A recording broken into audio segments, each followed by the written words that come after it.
Hello Internet, this is Byron D0, and just checking up on everybody. Um, I got a big thing I want to talk about, but before I start, I want to give a little nod to a shirt company in Lowell, Massachusetts. They're called Culture Shock. I'm wearing one of their shirts right now. Yeah. It says Star Wars on it, and as you can see, we have the Democratic donkey, and the Republican elephant. They're not really taking sides. It's just showing the ugly side of the political system. And as someone who considers himself a moderate, I support anything that tries to point out that things like politics aren't always black and white.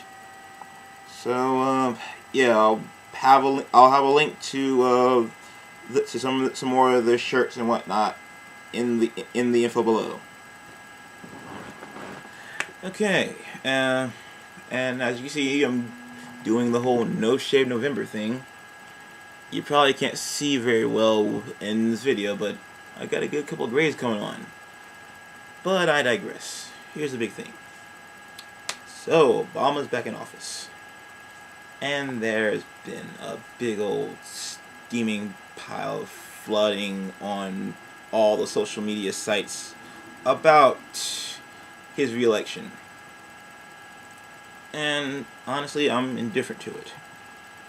Yes, I'll admit, I voted for him. Do I think that he is this great hope that's going to change everything? No. I didn't think it when I voted for him the first time. My thing is this. We have all these different parties that run, and some of them have made a lot better points than Obama. Like Gary Johnson, I like some of his ideas, but the fact of the matter is, the two major parties, Democrat and Republicans, have the most money.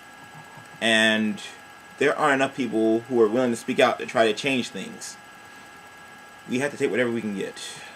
And not to say that Obama's the devil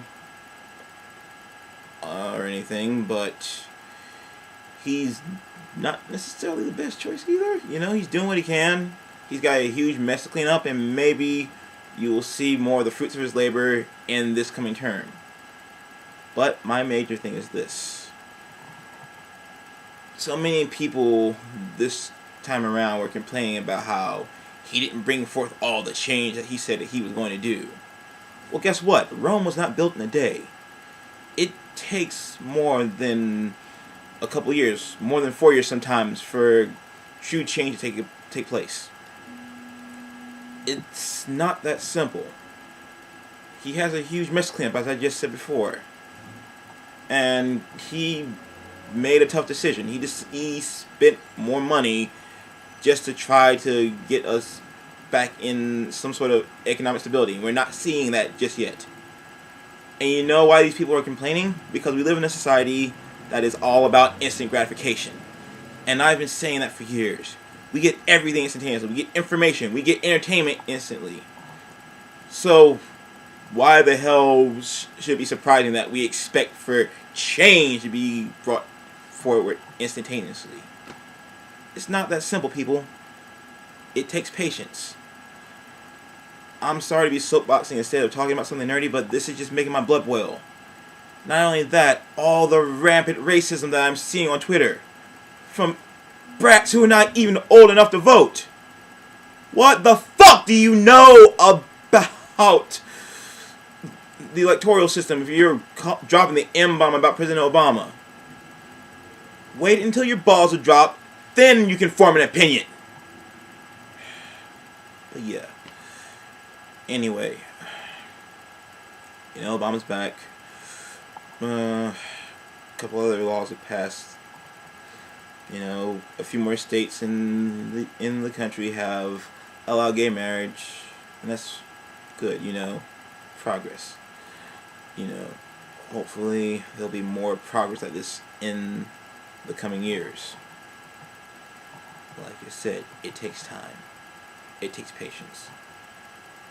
So, if you're not happy with them, it's only 4 more years. That's the same mindset I had when Bush got reelected. I didn't whine, I didn't complain, I just said, oh well, 4 more years. I can test it out. And, you know, you can't always get what you want. That's life. Life's not always about what we as the individual want. We as Americans should try to take the bad with the good, like we always do. Ignore the conservative and the liberal aspects and just work together. Try to make this country better. Look at the problems that are absolute. Don't look at the prospective problems. But I might just be preaching to the choir with some of you here. I hope at the very least some of you will leave comments suggesting what we as a country can do to become a more stable union. I ask that if you're going to leave comments, please avoid any opinions about how you think that you think that it's a horrible Holocaust that Obama's back in office. And any liberal fans, I ask that you not resort to name calling to any of the anti-Obama supporters. I want to keep it honest. I want to keep it moderate and mature. So please, until next time, this is Byron D0 saying Ja Matana.